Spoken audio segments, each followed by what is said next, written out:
Assalamualaikum warahmatullahi ta'ala wabarakatuh. Bismillahirrahmanirrahim. Alhamdulillahi rabbil alamin. Wassalatu wassalamu ala sayyidina Muhammad habibina wa syafi'ina wa zukhrina wa maulana wa ala alihi wa sahbihi ajma'in. Rabbi shrah li sadri wa yassir li amri wahlul 'uqdatam min lisani yafqahu qawli. Allahumma arinal haqqa haqqan warzuqna ittiba'ahu wa arinal batila batilan warzuqna ijtinabahu birahmatika ya arhamar rahimin. Subhanaka la ilma lana illa ma 'allamtana innaka antal alimul hakim. Wala hawla wala quwwata illa billahil aliyyil azim. Amma ba'd. Yang saya hormati al-fadil saudara pengurusi majlis, saudara Khairul Azhar, yang saya hormati kepimpinan persatuan dan jawatan kuasanya, yang saya alu-alukan seluruh hadirin dan hadirat, tuan-tuan dan puan-puan, muslimin muslimat yang dirahmati Allah. Tajuk yang diberikan kepada saya pada pagi ini ialah tentang Rasulullah sallallahu alaihi wa ala alihi wa sahbihi wasallam itu dekat di hati golongan yang beriman. Dan saya berhajat untuk menerangkan nanti berkenaan selawat dan kaitannya dengan tajuk tersebut. Baiklah, yang pertamanya, mengapa tajuk ini adalah tajuk yang penting, bahkan tajuk yang menjadi sebahagian tuntutan dalam mengukuhkan keimanan kita dan keislaman kita. Kerana Rasulullah sallallahu alaihi wa ala alihi wa sahbihi wa baraka wasallam di dalam menyampaikan dakwah Islam semenjak daripada permulaan lagi sehinggalah Rasulullah sallallahu alaihi wasallam berhijrah ke Madinah, baginda sering berhadapan dengan serangan dan fitnah yang dihalakan oleh golongan musyrikin kepada baginda.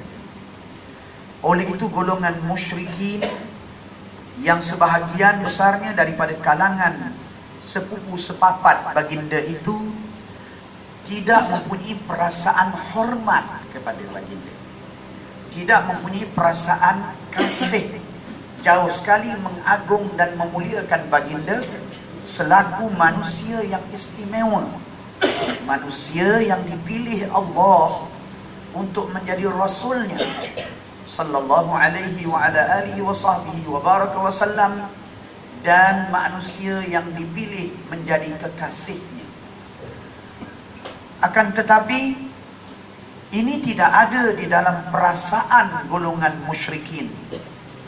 Nah, tidak adanya perasaan demikian menjadi faktor besar yang menghalang mereka dalam menerima dakwah Rasulullah sallallahu alaihi wasallam.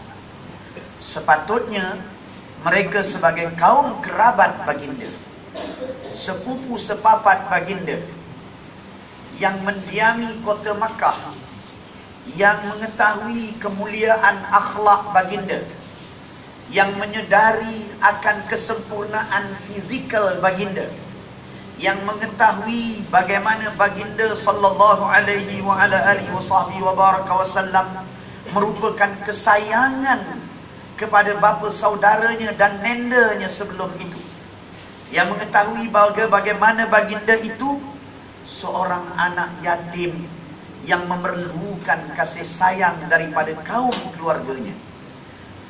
Namun sebalik itu semua, mereka tidak mengintai baginda, bahkan memusuhi baginda sallallahu alaihi wasallam, tidak beriman kepada risalah Islam yang dibawa oleh baginda kerana tiadanya perasaan menghormati dan mengasihi baginda itu. Jadi ketika Rasulullah SAW memulakan dakwah, baginda sudah dituding dengan berbagai tuduhan, dipanggil dengan panggilan yang mencelakan. Antaranya, baginda tidak dipanggil dengan nama Muhammad, yang merupakan nama yang istimewa sekali. Tak ada orang yang pernah dinamakan Muhammad, melainkan seorang dua yang mengharapkan daripada perkhabaran tukang tenun bahawa manusia agung yang bakal lahir itu namanya Muhammad, lalu menamakan anak atau putera mereka Muhammad, mengharapkan putera mereka itulah yang terpilih menjadi manusia agung yang dikhabarkan oleh tukang-tukang tenun tersebut. Akan tetapi lain dari itu, tidak ada yang bernama Muhammad. Tak ada. Oleh itu nama Muhammad adalah nama yang mulia. Namun baginda sallallahu alaihi wasallam sebaliknya dipanggil dengan gelaran Ibnu Abi Kabsyah, yaitu Ibnu Abi Kabsyah, gelar kepada Nabi SAW dengan menisbahkan baginda itu sebagai anak susuan kepada suaminya Halimatus Sa'diyah. Nah, baginda itu anak bangsawan, keturunan Nabi Ismail alaihi salam. Nah, baginda itu adalah anak keluarga yang termulia di kota Mekah, daripada 12 kabilah, daripada kabilah yang termulia, yaitu Bani Hashim. Nah, daripada Bani Hashim, daripada keluarga yang termulia daripada Bani Hashim, yaitu keluarganya Abdul Muttalib, yang kemudiannya anaknya yang bernama Abdullah dan pasangannya yang bernama Aminah, daripada keluarga yang terbaik, daripada keluarga-keluarga dalam kelompok Bani Hashim. Namun mereka tidak memanggil sebagai nama Muhammad ataupun Ibnu Abdullah ataupun cucu Abdul Muttalib, tapi mereka memanggilnya Ibnu Abi Kabsyah, ni anak lelaki penggembala kambing yang bernama Abi Kabsyah. Ini penghinaan yang bukan berlaku sehari dua, terpaksa ditelan oleh Sayyidina Rasulullah SAW sepanjang berada di kota Makkah. Bayangkan 13 tahun tidak dipanggil dengan namanya dan pangkatnya yang sebenar, tetapi dipanggil dengan penuh kehinaan. Mengapa? Kerana dakwah Islam yang disampaikan oleh baginda dan kerana kecintaan baginda kepada Allah Subhanahu wa taala, yang tak mahu sekali-kali membelakangkan tugasnya sebagai rasul demi mendapatkan kasih sayang kaumnya. Nah, biarpun dihina, biarpun dicela, sekali-kali baginda tidak berpaling dari tanggungjawabnya menyampaikan dakwah Islam kepada kaumnya, sehingga hari ini kita menerima faedah daripada dakwah itu. Mu'minan billah, musaddiqan bi risalati nabiyina Muhammad sallallahu alaihi wa ala alihi wa sahbihi wasallam, wa muhtasiban, dan kita beriman kepada Allah, membenarkan risalah Islam dan mengharapkan ganjaran syurga daripada Allah Ta'ala, berkat daripada perjuangan dakwah Rasulullah sallallahu alaihi wasallam. Jadi bayangkan 13 tahun. Dan ini menjadi penghalang besar untuk menerima dakwah Nabi. Tapi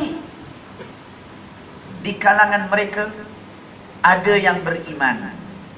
Maka yang beriman ini yang diasuh Allah agar memupuk kasih kepada Nabi. Jadi di kalangan Arab musyrikin itu, yang kasih kepada Nabi dengan kasih yang benar, yaitu golongan yang beriman. Golongan yang beriman ini daripada kalangan segelintir sahabat-sahabat, yang teragungnya ialah Sayyidina Abu Bakar Siddiq radhiyallahu ta'ala anhu. Sayyidina Abu Bakar besar cintanya kepada Nabi. Bukan sahaja cinta yang bersifat tabi'i kerana hubungan kekeluargaan, tetapi cinta yang mengatasi hubungan kekeluargaan sehingga mentauqir, memuliakan baginda. Apa makna mentauqir? Apa makna memuliakan? Bukan sekadar kasih yang tabi'i kerana hubungan darah dan keturunan, tetapi memuliakan baginda, lantas mengutamakan baginda di atas yang lain di dalam memberikan penghormatan dan menerima pandangan dan membuat keputusan. memuliakan Rasulullah SAW, maka menyebabkan Sayyidina Abu Bakar As-Siddiq radhiyallahu ta'ala anhu dimuliakan Allah. Lihat dalam satu kes, dalam satu peristiwa, bagaimana hebatnya nilai mengagungkan Nabi, dan bagaimana hebatnya iman orang yang cinta kepada Nabi sallallahu alaihi wasallam itu benar-benar teguh di dalam hatinya. Dengan sebab cinta itu, Sayyidina Abu Bakar As-Siddiq radhiyallahu ta'ala anhu menyelamatkan keimanan golongan yang beriman yang segelintir kecil yang ada di kota Mekah ketika itu. Yaitu dalam peristiwa yang dipanggil Isra dan Mi'raj. Peristiwa yang ajaib yang telah kita pelajari dan kita bahaskan pada bulan Rejab yang lepas. Bagaimana Rasulullah SAW, Allah terbangkan baginda daripada kota Makkah ke Baitul Maqdis, dan kemudian di situ ditambat orang, dan kemudiannya naik ke langit, melepasi satu langit-langit sehingga sampai ke Sidratul Muntaha, lalu melepasi garisan Sidratul Muntaha, lalu menghadap Allah Azza wa Jalla dengan cara yang tidak boleh dibayangkan oleh manusia. Ini kan peristiwa ajaib. Nah, kalau saya katakan bahawa saya daripada Baitul Qura bertolak jam 12 sampai ke sini jam 12.05, sudah tentu tuan-tuan tak akan membenarkan, karena tuan-tuan tak menganggap saya wali. Jadi tuan-tuan tak akan membenarkan. Mana mungkin dari jam 12 sampai jam 12.05 di sini? Mustahil. Yang jelas datang lebih lewat lagi. Jadi tiba-tiba datang, wah cepat betul, 5 minit sahaja dah sampai. Mustahil. Nah, ini bukannya daripada Baitul Qura ke Infinite. Ini dari kota Makkah ke Baitul Maqdis. Dari Baitul Maqdis menembusi 7 petala langit, kemudian turun balik dan mengulangi perjalanan pulang. Tiba-tiba hanya berlaku, kata ulama-ulama tafsir, daripada Baitul Maqdis ke Sidratul Muntaha, daripada Makkah ke Baitul Maqdis tidak melebihi 6 jam. Tidak melebihi 6 jam. Daripada Baitul Maqdis sampai naik ke langit dan turun balik tidak mengambil melainkan sedikit sahaja waktu di waktu malam, sehingga ketika Rasulullah SAW pulang balik ke kota Makkah, tempat tidur Nabi SAW itu masih dirasakan panas suam-suam oleh Sayyidatina Ummu Hani radhiyallahu ta'ala anha.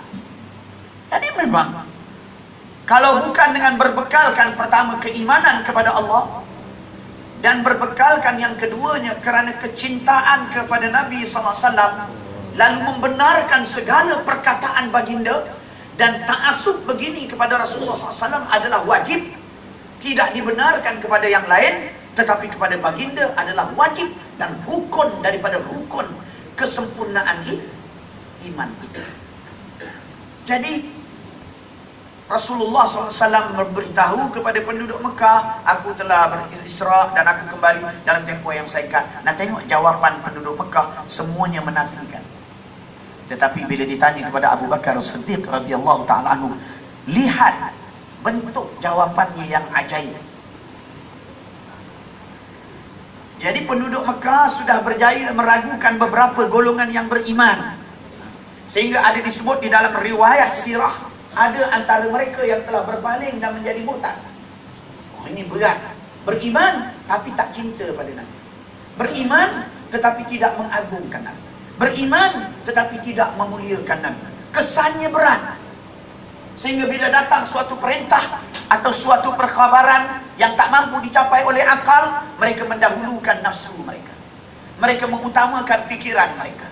Mereka mengutamakan pandangan orang yang lain daripada meletakkan apa yang dikhabarkan oleh Rasulullah SAW itu benar sepenuhnya, tak ada sebarang keraguan. Kami terima 100%.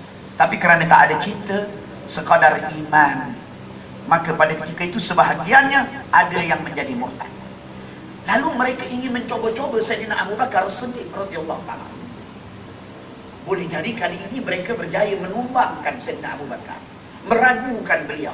Dan kalau berjaya meragukan Sayyidina Abu Bakar As-Siddiq, ini kejayaan besar kepada golongan musyrikin.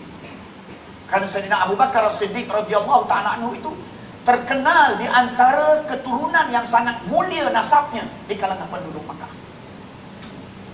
Dan seorang hartawan, seorang yang mempunyai pengikut yang ramai, yang mempunyai akhlak yang mulia.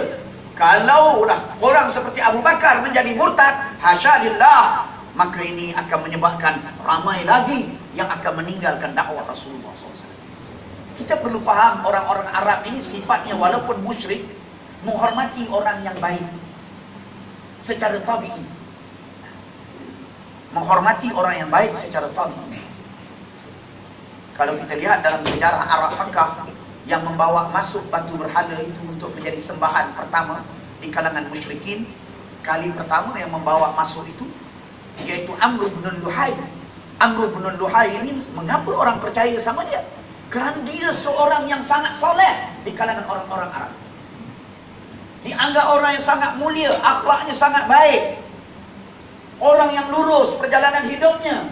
Lalu apabila dia pergi ke Syam, dia melihat penduduk Syam menyembah berhala. Dan oleh kerana dia seorang yang jahil, yang tidak mendapat bimbingan Allah, walaupun nampaknya baik, walaupun akhlaknya nampaknya elok, tapi tidak ada ilmu, tak ada bimbingan dari Allah. Lalu dia membuat kesimpulan, penduduk Syam ini menyembah batu berhala, sudah tentu ini dari ajaran Nabi-Nabi, kerana tempat ini iaitu Syam, Suria, adalah merupakan tempat para anbiya. Ada ratusan kalau tidak pun lebih dari itu para anbiya yang dibangkitkan di Suria. Jadi kalau begitu, oleh kerana Suria ini tempatnya para anbiya, maka sudah tentu penyembahan berhala ini berasal dari ajaran mereka. Dia buat kesimpulan yang tak betul, kesimpulan yang salah, kesimpulan yang tak berdasarkan ilmu, kesimpulan yang tak berdasarkan wahyu. Alangkah ramainya keadaan itu di zaman kita. Di zaman kita. Jadi, pakai tudung ini menyebabkan panas, silap hari bulan menembakkan gurap. Kalau kita bersembahyang menyebabkan nilai kerja menjadi jatuh, kerana waktu kita sudah menjadi kurang, produktiviti menjadi terbatas, menggunakan akal fikiran, tidak berpandukan kepada petunjuk dan bimbingan Allah. Lalu dia ambil batu berhala ini, dia bawa balik ke Mekah, dan dia tahu ini perkara tak pernah terjadi di kota Mekah, maka dia bawa balik di waktu malam supaya tak disedar. Dia usungnya batu berhala itu di waktu malam. Nasib baik tak empat kepala dia mati kat situ. Ya. Dia pergi usungnya tengah malam. Dah sampai tengah malam, dia pacakkannya batu berhala itu. Besok pagi-pagi, bila penduduk Mekah terkejut melihat adanya batu berhala, dia panggil semua, dan mulalah dia menyeru penduduk Mekah akan menyembah batu berhala tersebut. Orang Mekah ikut kerana menganggap